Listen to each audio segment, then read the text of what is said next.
continue the struggle until we have attained a democratic society. We have but two choices: submit or fight. Since we are not going to submit, we have to fight. Global Vision presents the television news magazine of Southern Africa. It doesn't exist on television, and it doesn't exist. I would actually appeal to the world that information is there and can be found. Because it is important that people know what is happening.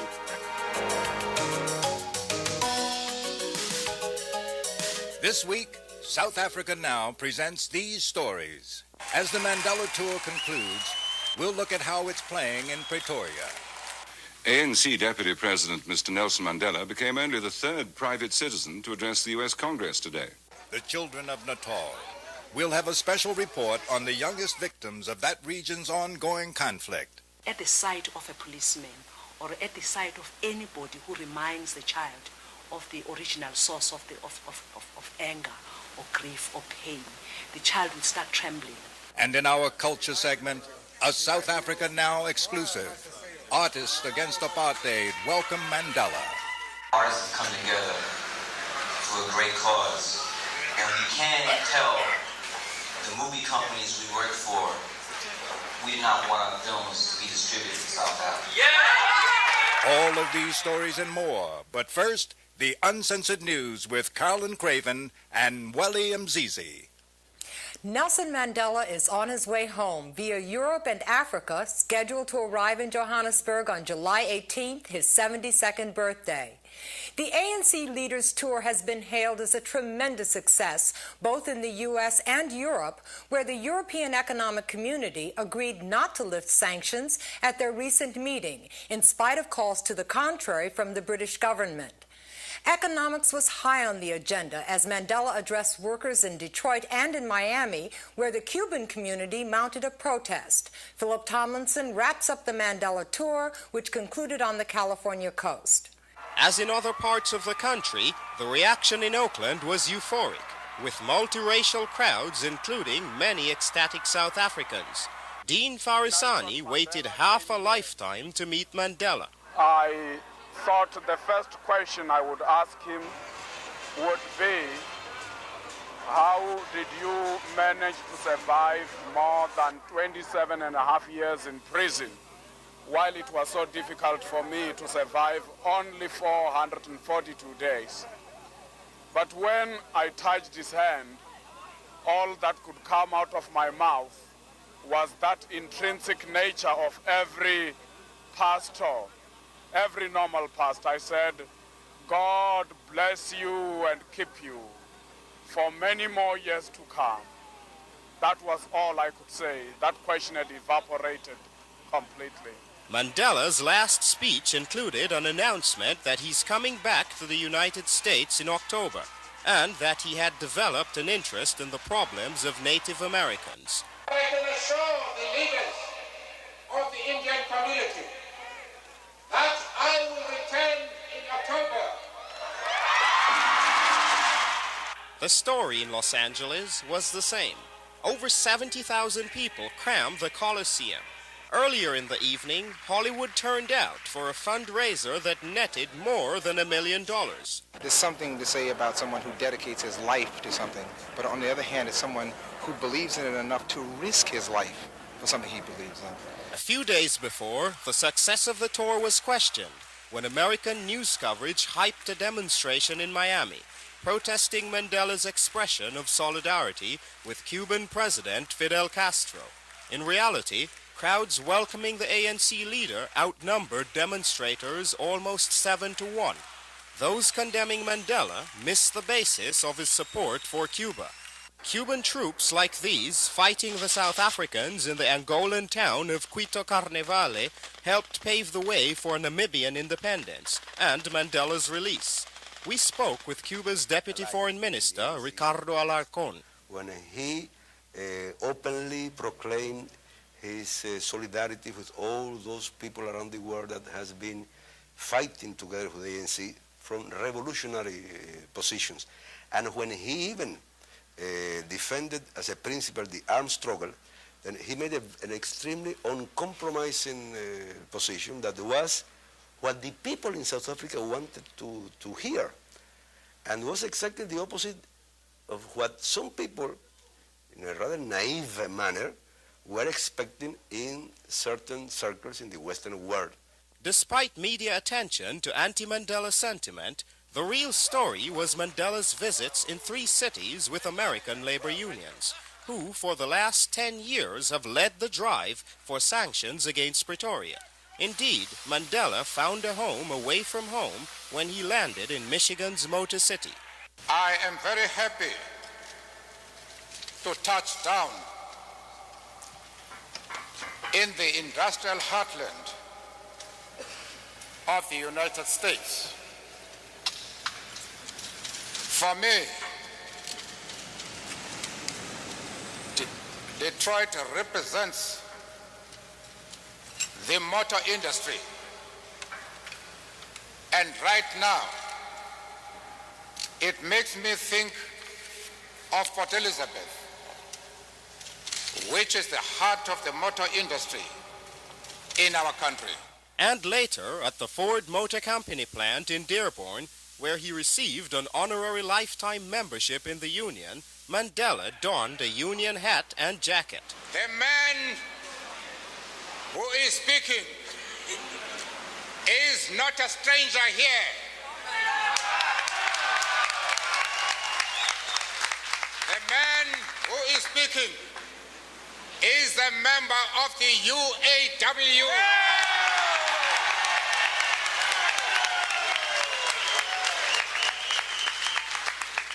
I am your flesh and blood.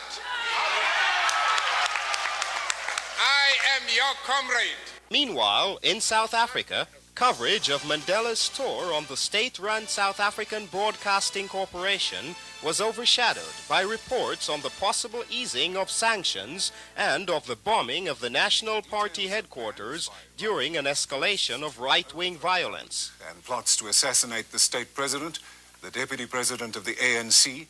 But South African Broadcasting did manage to air part of the ANC leader's speech to Congress, where Mandela outlined his economic vision for a future South Africa. For South Africa Now, this is Phillip Tomlinson reporting. Nelson Mandela's freedom has had special meaning for activists who have been on the front lines of the fight against apartheid here in the U.S. Their efforts stand in sharp contrast to American right-wing groups who have gone to great effort and expense to paint the ANC leader and his organization as communists and terrorists. We have this report. For years before Nelson Mandela arrived in the United States, it was community activists who were leading the anti-apartheid movement. But Mandela's visit, filled with ticker tape and star-studded events, was largely controlled by local governments and professional staff. That left some longtime ANC supporters feeling excluded, though Mandela personally thanked them for making his visit possible at a private meeting in New York. In all these countries where we have been invited by the government, we have never forgotten that our power lies in the people, both inside our country and outside. Activists were deeply moved by Mandela's tribute. You feel that all those years of working and scrambling with no money, don't know how you're going to pay the bills, 24-hour days, just working, and thinking that you're talking to the walls, and this man walks in the room, and it's like, it did mean something. It wasn't just empty gestures. I wasn't just talking to myself, that it meant something, that somewhere, some way, someone heard. At the meeting, activists were already planning for the next stage of the anti-apartheid campaign, calling for intensified sanctions, opposing the United States visit by South African President de Klerk, and cutting off aid to CIA-backed rebels in Angola. Their immediate challenge, to convince those who jumped on the bandwagon to ride with them after Mandela leaves. When I came to the United States in 1966, there were hardly any people here who identified with the struggle for liberation in South Africa. Those of us who led the struggle in our own respective locales, we have to understand that we've got to reach out and expand. Sure, some of those people may be glory seekers. They may simply like to be around an important international figure at this time, but the true test will be those who demonstrate by their actions after Mr. Mandela has gone back to South Africa what they do. So that's the task ahead, to make those people who were in the streets celebrating say, but it's not enough to celebrate, there is work to be done because we haven't reached the goal. But it wasn't only supporters who were moved by Mandela. The ANC leader seems to have won over critics as well. The International Freedom Foundation, a right-wing organization, which has supported Contras in Nicaragua and UNITA rebel forces in Angola, placed a series of newspaper ads aimed at discrediting Mandela. However, after hearing him address Congress, even the foundation's director seemed impressed by the ANC leader. First of all, I think he bears himself like a statesman, like a moral leader. I think he's a man of integrity. He's spoken his mind. He's not minced words. I respect him greatly for that. Although the foundation's previous chairman financed Red Scorpion, a movie produced with the South African Defense Forces in violation of the cultural boycott, Sellers is now speaking the language of the anti-apartheid movement. Certain people have, they've manufactured this image of the International Freedom Foundation. We're by no means a fascist organization. We came out in 1986, in fact, for Nelson Mandela's release. And at that time, I recall the conservative movement sort of coming down on the International Freedom Foundation as a liberal organization, as a sellout organization. But we believe that it was very necessary to release security prisoners, to unban political parties, to open the process up. Because without opening the process, there was no hope whatsoever for eliminating apartheid. This is Nadja Smith for South Africa Now. A failed coup attempt and unrest in Lusaka, Zambia, made international news this past week. Joseph Diescho has more in our Frontline Focus report. A failed coup attempt against Zambian President Kenneth Kaunda occurred over the weekend, further weakening his position after 3 days of rioting in the country. The coup was the work of one army officer who broke into the government radio station announcing that the army had taken over. Crowds jubilantly celebrated the news until it was made known that the coup had failed. In power since the country gained independence from Britain 26 years ago, Kaunda has been an outspoken supporter of the anti-apartheid movement, but at home, critics labeled him incompetent and autocratic. Sparking the coup attempt was the recent rioting due to the doubling of the price of maize, the country's staple, and government corruption. Over 27 people have died and more than 150 injured. Just days before the coup attempt, the president reluctantly promised a referendum on multi-party rule set for October 17th, despite his announcement that he would campaign against it. We will continue to follow this story closely. You're watching South Africa Now, the television news magazine that goes behind the headlines. Speak out about South Africa. South Africa Now's new hotline number is your chance to be heard. Call 1-900-535-NEWS. The cost of the 1-minute call is $4. $3 goes for the transcript of the program and $1 for administrative costs.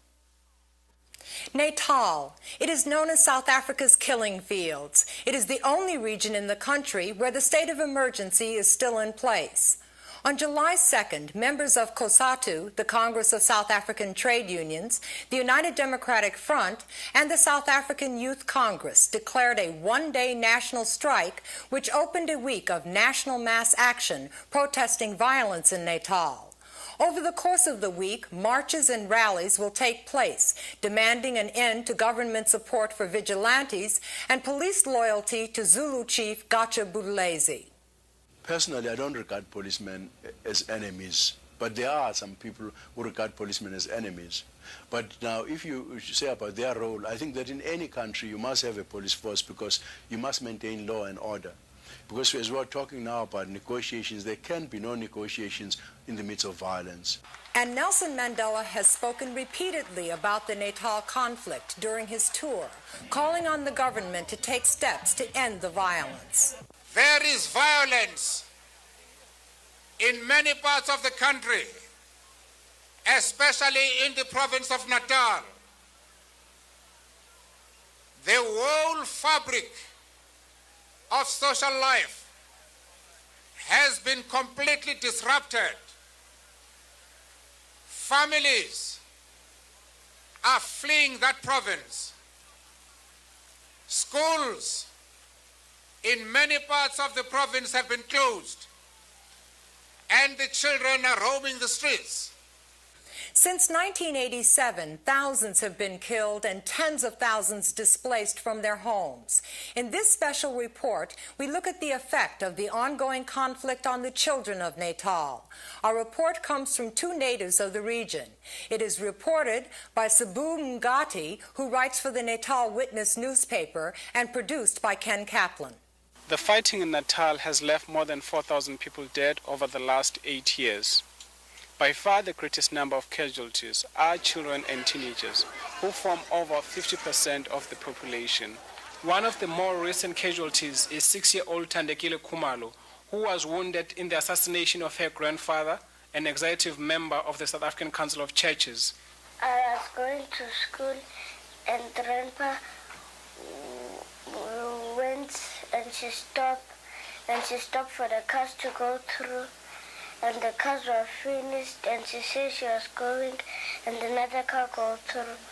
And she turned and she opened the window, and the bullets came in. When I took Thandekile to hospital, one of the things she kept on saying was, "Where is my grandfather? What has he done? Is he dead? What does death mean?"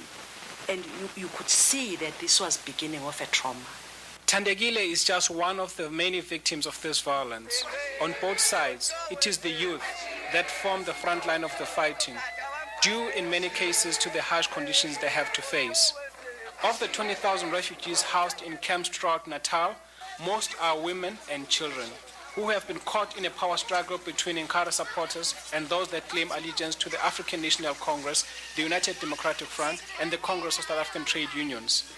Our children are now going to grow up as hard people. They are going to be very hard. They are going to adopt a negative attitude towards the police, towards the government, the central government, and towards the KwaZulu government and Chief Buthelezi in particular, because they feel that this is perpetrated by him.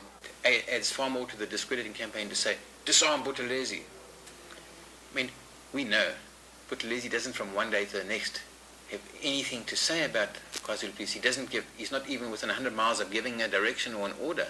Buthelezi, in my view, has traumatized an entire community because he administers the anti-apartheid infrastructure in the particular area. He has had to defend those structures. So it appears to be a war against Buthelezi, but in fact it's a war against the state and those who man it.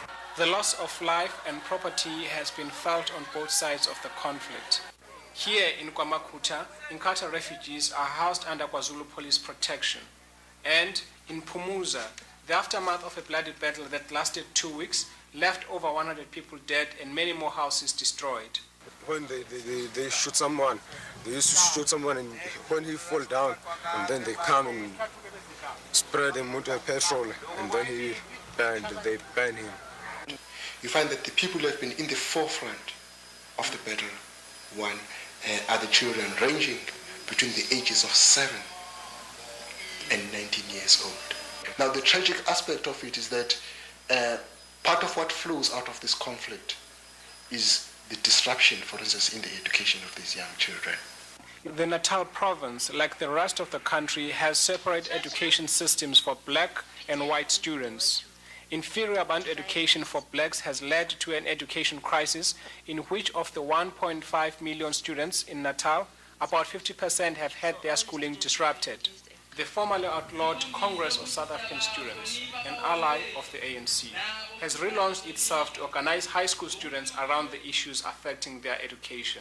They are being attacked in most instances by the vigilantes and the police, as it is the case. And therefore, our students cannot study because it is also unsafe for them. With the present violence which has been escalating recently, the schools are adversely affected, and as a result, teachers don't feel safe. Students also don't feel safe, and there's no protection which is forthcoming from the state. In spite of the strong presence of the security forces, the internecine violence continues unabated, breeding what some observers have described as a subculture of violence amongst the youth. One takes these people who are being produced in tens of thousands. In addition, one gives them this poor schooling, one gives them this lack of opportunities and purpose, one gets the activists giving them direction. And one starts to understand why the youth input into violence is intense as it is. One begins to understand why people now talk about a subculture of violence amongst youth. If you look at the way in which the South African, the Natal conflict has been posited, it has been either posited as black-on-black violence or an ideological struggle between the ANC on the one hand, ANC, COSATU, UDF aligned groupings, and Gatsha on the other hand. But I will take another view and say that I think the fundamental basis, one, of the conflict in Natal is the apartheid system itself. I think that is important. Whatever the outcome of this conflict, a post-apartheid government will have to deal with the consequences of this bitter war amongst its youth. This is S'bu Mngadi reporting from Natal for South Africa Now. You're watching South Africa Now. Coming up next, our culture segment, featuring the best music, film, drama, and artistic expression from Southern Africa. South Africa Now's question of the week. Who founded the first black law partnership in South Africa? And the answer, Nelson Mandela and ANC President Oliver Tambo in Johannesburg in 1952. In our culture segment this week, a South Africa Now exclusive, as we head to downtown New York, inside actor Robert De Niro's restaurant, the Tribeca Grill, where the stars turned out to lend their support to Nelson Mandela and the ANC. In New York City, the stars shone bright to honor Nelson Mandela. Over 200 people attended the $2,500 a plate dinner, raising over $500,000 for the ANC. Artists come together for a great cause. And you can't tell the movie companies we work for, we do not want our films to be distributed in South Africa. Yeah! You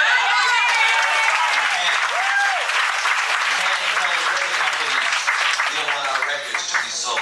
We have power, and we have to take it. The responsibility has fallen to us with access to the media, to use that media whenever we can, to bring the truth to the people about what is going on.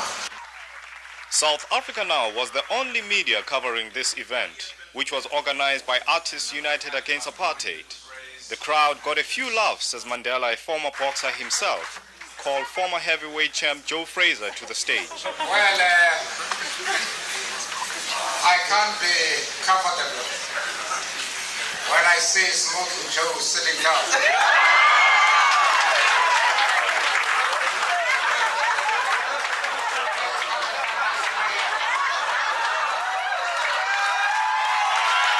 The evening was special for Mandela. It was his chance to meet the entertainers he had heard and read about while in prison. Each entertainer had a special place in Mandela's heart, helping him to endure life behind bars. We regarded every actor, every actress as our friends, our brothers and sisters, our comrades in arms.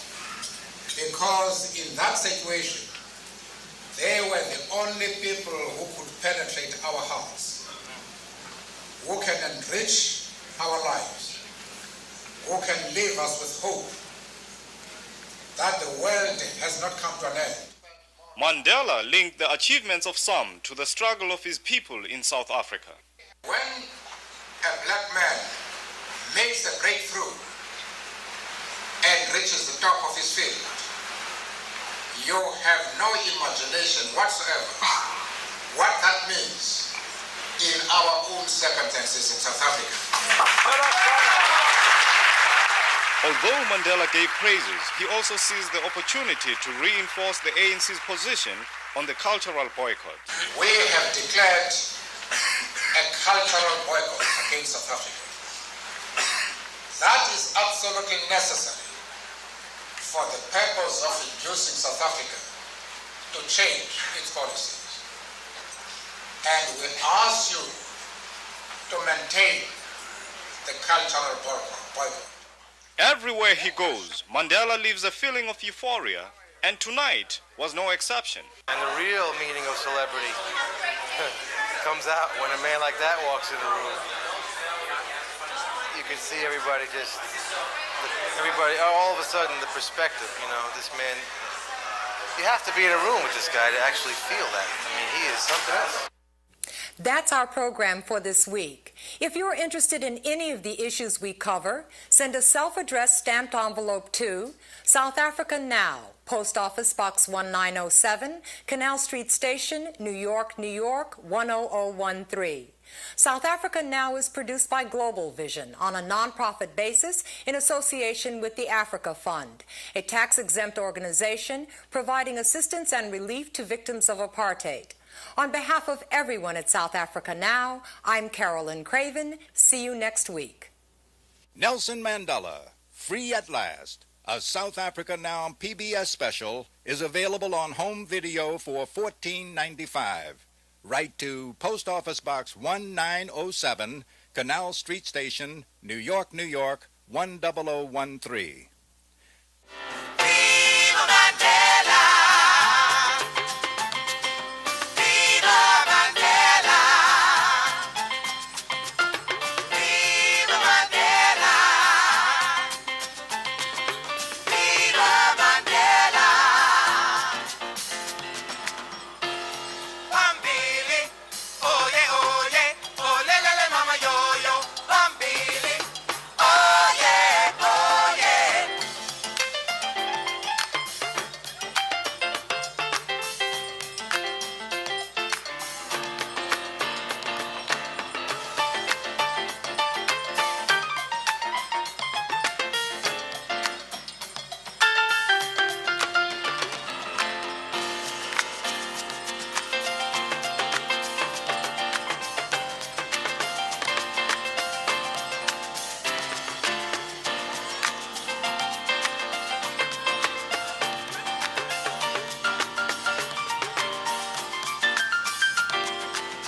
Viva Mandela! Viva Mandela!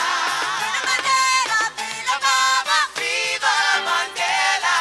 Sabalaka, sabalaka, viva Bambili! Viva Mandela! Viva Mandela! Viva Mama! Viva Mandela! Sabalaka, viva Bambili! South Africa Now is also supported by